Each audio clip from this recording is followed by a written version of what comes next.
ప్రకాశం జిల్లా ఒంగోలులో జరిగిన 156వ గాంధీ జయంత్యోత్సవాల్లో పాల్గొన్న మంత్రివర్యులు, ఒంగోలు ఎంపీ, ఎమ్మెల్యేలు, జిల్లా కలెక్టర్, ప్రజాప్రతినిధులు పాల్గొన్నారు.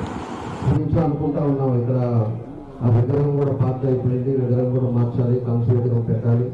అదేవిధంగా ఇక్కడ పెద్దలు ఇక్కడ కూర్చోడానికి ఆయన బుక్స్, అదేవిధంగా ఇప్పుడుండే యూత్ జనరేషన్ కూడా చదువుకోవడానికి ఇవన్నీ కూడా ఉండేటట్టుగా ఒక చిన్న లైబ్రరీ లాగా పెడదాం. ఈరోజు మహాత్మా గాంధీ గారి జన్మదినం.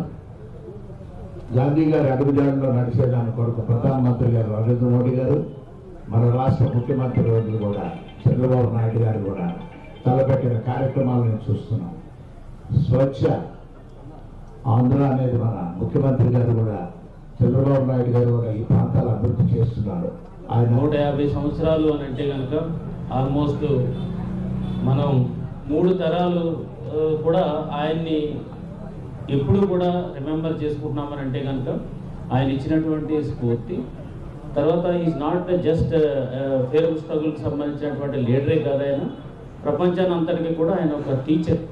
జాతిపిత మహాత్మా గాంధీ గారి జన్మదిన సందర్భంగా మనందరం కూడా స్ఫూర్తిదాయకంగా స్ఫూర్తి పొందాల్సిన అవసరం ఉంది. ఆ రోజు అహింసను ఆయుధంగా చేసుకొని దేశ స్వాతంత్ర్యం కోసం పోరాటం చేసి త్యాగాలు చేసినటువంటి గొప్ప వ్యక్తి. వారి వ్యక్తిత్వం ఈరోజు భారతదేశంలో జాతిపితగా గౌరవించుకోవడం, దాంతోపాటు చిన్నపిల్లలు కూడా గాంధీ తాతను ఒక గౌరవ భావంతో ఈ జాతికి, దేశ స్వాతంత్రానికి కృషి చేసిన వ్యక్తిగా మనం భావించుకోవటం చాలా ఆనందదాయకమైన విషయం. దాంతోపాటు గ్రామ సీమలు, గ్రామ స్వరాజ్యం, అదేవిధంగా ప్రగతి కోసం ఎన్నో పరితపించినటువంటి వ్యక్తి మహాత్మా గాంధీ గారు.